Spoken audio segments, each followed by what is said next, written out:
Got the radiator draining and got a couple of holes disconnected. Got some fun stuff going on.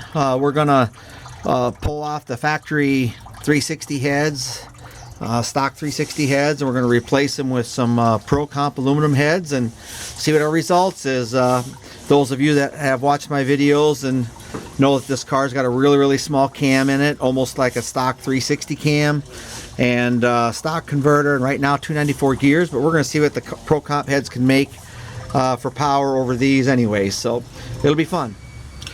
Hoses off, fill line off, just like we did on the drag truck. Valve covers come off. Yeah, continue on. I also take a pen and I just mark the cylinders. Over there it'd be 1, 3, 5, 7, 2, 4, 6, 8. Not that I couldn't figure it out, but it saves time. Okay, I got all my plug wires off. I went ahead and, of course I marked them with a pen. I went ahead and disconnected my heater hoses up there, just 2 little clamps just to get them out of the way, so all that's open on both sides. All my intake bolts are out, all 12 of them, they're 9/16.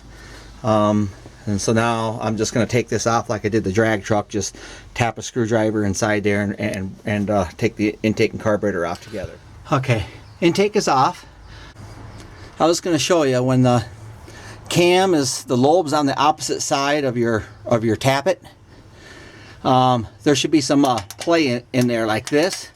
I really can't go really up and down with the push rod, but it should go back and forth like that. And that's normal. You can turn them. See how I can turn that?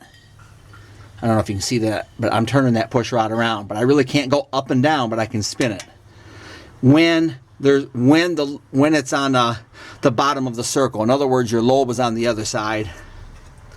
Okay, again, I don't have to touch the distributor or oil pressure gauge. Okay, so I'm going to pop the rockers off. There's just 5 bolts here. They're not very tight. And then I'm going to take the headers off, then we'll be set to pop the heads off. It's going really quick. Okay, there's one thing I want to throw out there real quick, just for those who might not know. Rocker arms, when I break them loose, I usually break them all loose like 2 full turns, and then I go till one's loose and I go to the next one's loose, because you don't want to have all your pressure of the valve being open on just one bolt.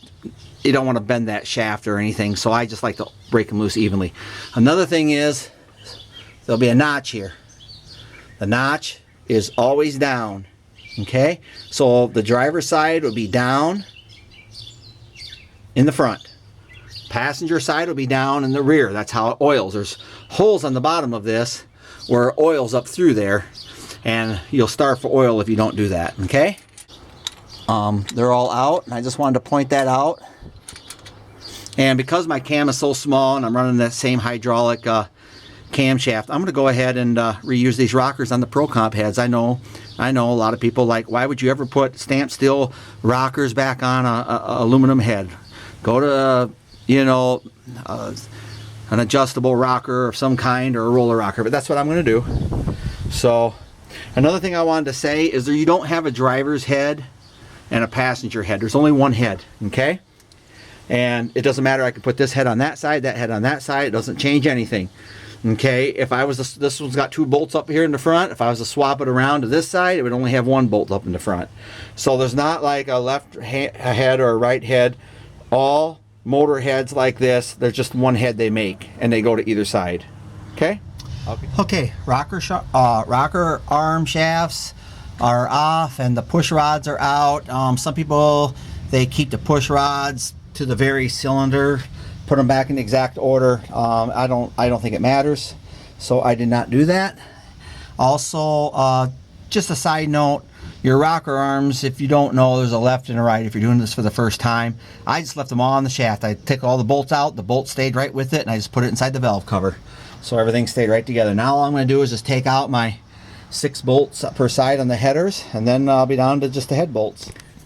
So you can see we got the head off. You can see it's got the recessed pistons in it, just like a 360 would have from the factory. Just the regular smog heads, so really nothing special going on there, other than the fact that the engine looks like it's in extremely good shape. When you're working on this and dropping your headers down, sometimes you got to move the stud This worked on all 4 of these, but they don't always work. You tighten, double nut this and tighten the nuts together, and then you can get on this inner one and try to back it out and it'll turn the whole stud out. Don't always work, and you got real problems if you twist that off in there, providing you're hooking back up to the same heads. But I needed to take those studs out, and I was able to get them out. If they would have twisted off, these heads are coming off anyway, but I won on all 4 of them, so that's a good thing. And as far as these bolts, you can see the ones up here are really easy to get at, obviously those 5, but the 5 below, you'll have a couple of them that's really easy. Then you'll have a couple of them that's just you have to kind of pull your header a certain way to get your extension and socket in there. I got one more to get out. It's this one right here, and you can see that that's going to be a real pain. So I may have to just loosen the one motor bout down there and raise this engine up about 2 or 3 inches on this side to get that last bolt out of there. So we'll see how it goes. Right now I'm out of time for the day, so I got something else going on, so I'm gonna clean up real quick and I'll continue on tomorrow. Hello, we're back again. It's the next day, and so instead of loosening the motor mount and raising the motor up, all I done is loosen the 3 bolts on the header collector down below, and I got all kinds of room here to get this inside here, and I've already broke it loose. So that's it. We're gonna pop this head off, and so both heads are off now, as you can see. I'm gonna clean it with this drill and wire brush. I clean according to what I have to do. This one right here, I really don't have anything to clean on this, honestly. There's just nothing there on the block. Okay, I got one of the heads on, all the way assembled, headers hooked up, rocker arms, push rods, and I just want to go over just a couple of things. I did take a razor blade, and I just went around the edges, and just to be sure, besides the drill and the brush, you know, and there wasn't a whole lot. This block was pretty clean. This block was a remanufactured block that you get at an auto parts store. I didn't buy it from there. I got it from somebody else, and he got it from somebody else that did. But anyways, a couple things that we noticed is that at first I didn't pay no attention to this yesterday. It just looks like the pistons are normal dished recessed pistons like 360 are. I did notice though that there's letters on there. If you look carefully, I cleaned it and it says it's 60 over. So obviously to clean this block up and to get it to where it needed to be, they bored it out 60 over and put new pistons in it. So that's that might accommodate for one of the reasons why this 360 seemed a little on the strong side, because that would, you know, most likely raise your compression a little bit and give you an extra couple extra cubic inches anyway. But beside that, there was no other surprises that we found. So going through the Pro Comp heads, I just want to go over a couple things. I use studs. Okay, so I put the head on there, I run the stud through there, you tighten it with the Allen wrench at the top, and then when you go to tighten up when you put the head on, you go to tighten up your head bolts. What I do is I take a little bit of oil. In this case, I use 3-in-1 oil. There's a flat side of the washer. I just put a dot on the flat side, put the two together, and just turn them together. So you have very little oil on them, but it helps them seat and get the true torque when you torque your head down. Anti-seize. I'll use anti-seize on all the external bolts.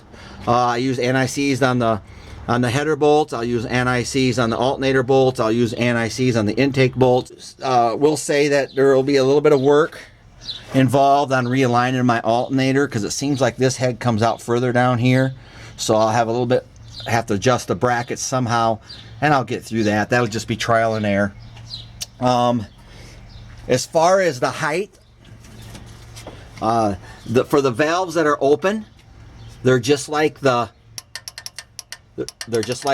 factory heads when it's on that, and I can turn the push rod, but I cannot go up and down. So I think height wise it's really, really close. And you got a little bit, I mean, you could be just a few thousandths off. Your hydraulic lifters will, you know, they got some adjustability in them naturally, just the way they're designed. Obviously I'm one of the few people out here that'll be running factory stamp steel head rockers on an aluminum head like this. Most people, you know, solid cam, or in the very least they got adjustable rockers up here, but I'm gonna try to run it like this. My cam is like a stock 364 barrel cam or something. So anyways, that's pretty much, I'm just going to duplicate what I did there over here. We're going to put the other head on, but these are closed chambers. So what I expect to gain going to these, instead of the original heads, I expect to gain some compression with the closed chamber. I'm gaining more flow with the bigger 202 intake valve and bigger ports, and I'm losing about 50 pounds. So more flow, more compression, lighter. Oh, one more thing. I'm using the 8553 gasket. That's what I'm trying to say. And the reason why I'm using that is because that's what was on here. And if you went to the 1008, it'd be a little thinner. This is like 50 thousandths compressed thickness. The other ones are like 35 thousandths compressed thickness. But I wanted to do a straight up, what are these heads going to offer versus the other one. The only way I can really do that is to use the exact same head gaskets that were on here. Okay, so I used the exact same ones I took off from their remanufactured, rebuilt. All right, see you in the next video.